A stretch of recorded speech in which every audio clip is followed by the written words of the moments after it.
বাবা কি হবে, আমি ডাক্তার হব। কেন? মা অসুস্থ, মা তো ডাক্তারের কাছে যায় না, টাকার ভয়ে ডাক্তারের কাছে যায় না। মেয়ের কবরের পাশে বসে বারবার কান্নায় ভেঙে পড়ছিলেন অসহায় বাবা। মসজিদের দোয়ার মাহফিলে যখন সবাই মিলে নিষ্পাপ শিশুটার জন্য জান্নাত কামনা করছিল, তখনও চোখের পানি ধরে রাখতে পারেননি এই হতভাগা পিতা। একবার মেয়ের শেষ স্মৃতিটুকু ছুঁয়ে দেখতে ছুটে যান মুন্সিগঞ্জে। আবার পরক্ষণেই ন্যায় বিচারের আশায় ছুটে আসেন ঢাকায়। থানা থেকে আদালত, ন্যায় বিচারের আশায় ধারে ধারে ঘুরছেন এই বাবা। অকালে ঝরে যাওয়া নিষ্পাপ শিশু রামিসার হত্যাকারীদের শাস্তি যে তাকে নিশ্চিত করতেই হবে। রামিসা হত্যার বিচারের দাবিতে যখন পরিবারটি দিশেহারা, তখন এই নির্মম হত্যাকাণ্ডের ন্যায় বিচারে পাশে দাঁড়িয়েছে রাষ্ট্র।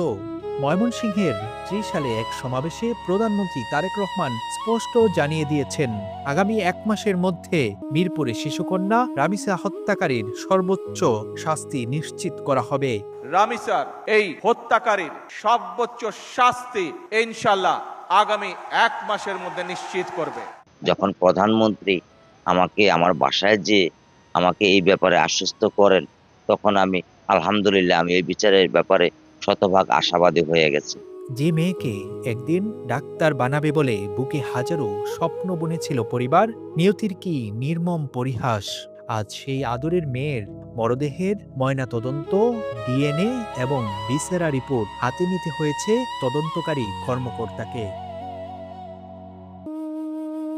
সিআইডি জানিয়েছে, পুলিশের অপরাধ তদন্ত বিভাগের ফরেনসিক ইউনিট থেকে মামলার তদন্তকারী কর্মকর্তা পল্লবী থানার এসআই ওহিদুজ্জামান ভূঁইয়া নিপন এসব গুরুত্বপূর্ণ ফরেনসিক রিপোর্ট সংগ্রহ করেছেন।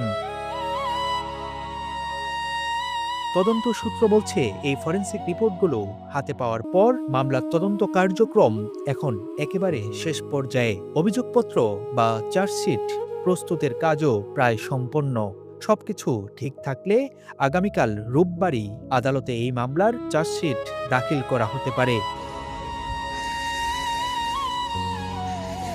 যে রামিসা বড় হয়ে মানুষের প্রাণ বাঁচানোর স্বপ্ন দেখত, আজ সে নিজেই শুয়ে আছে কবরের অন্ধকার ঘরে। পরিবারের দাবি, দ্রুততম সময়ের মধ্যে যেন শাস্তি নিশ্চিত করা হয় রামিসার হত্যাকারীর।